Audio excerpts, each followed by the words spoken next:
Yes. Once upon a time, there lived a great musician in Greece called Orpheus. He could make the most beautiful music ever heard when he played his lyre.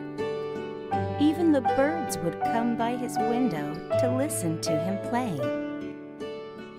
Orpheus lived with his wife Eurydice, who loved him very deeply. Orpheus was also madly in love with Eurydice. They really were made for each other. One day, though, while Eurydice was picking flowers in the woods, a snake bit her. She died at once. The life of Orpheus changed completely. He was so sad he could no longer play the lyre. One day, he decided to take action. "I'll go to Hades, the god of the underworld, and get Eurydice back," he said to his friends. But the underworld had many dangers, and no one had ever returned from there. But Orpheus had his mind set, and there he went to Hades with his lyre. When he reached the river of death, he asked the boatman to carry him to the other side of the river. The boatman refused.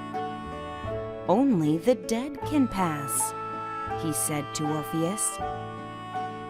But Orpheus started to play his lyre. The boatman was so overwhelmed that he agreed to take Orpheus to the other side of the river. Reaching the gates of Hades, Orpheus found a huge three-headed dog, the fierce Cerberus. Quickly, Orpheus started to play his lyre again, and Cerberus was magically enchanted, allowing Orpheus to sneak in. There, Orpheus met Hades and Persephone, the king and queen of the underworld, who were surprised to see him. "What are you doing here, mortal?" Hades asked.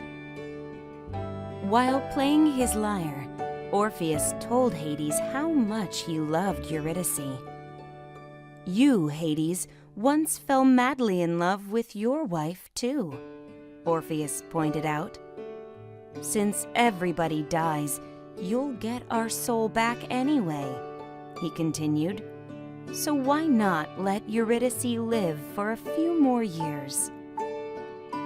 Hades and Persephone were touched by Orpheus's words and music, and Hades agreed to free Eurydice, but with one condition. "As a token of your belief in me, Eurydice must walk behind you as you travel back to the upper world," Hades said. "And you must not look back at Eurydice until you have exited the underworld." Orpheus agreed. The couple began their ascent.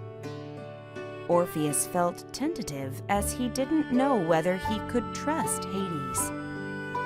Soon, he could see the exit.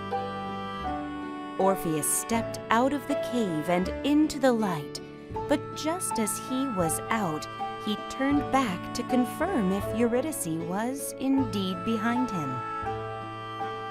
Orpheus had disobeyed Hades, and the only thing Orpheus heard was a fading "I love you" as Eurydice was pulled back to the underworld.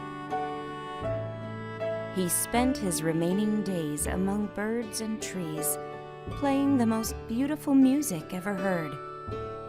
Some say the spirits of Orpheus and Eurydice ended up finding each other after many years and are still together. The end.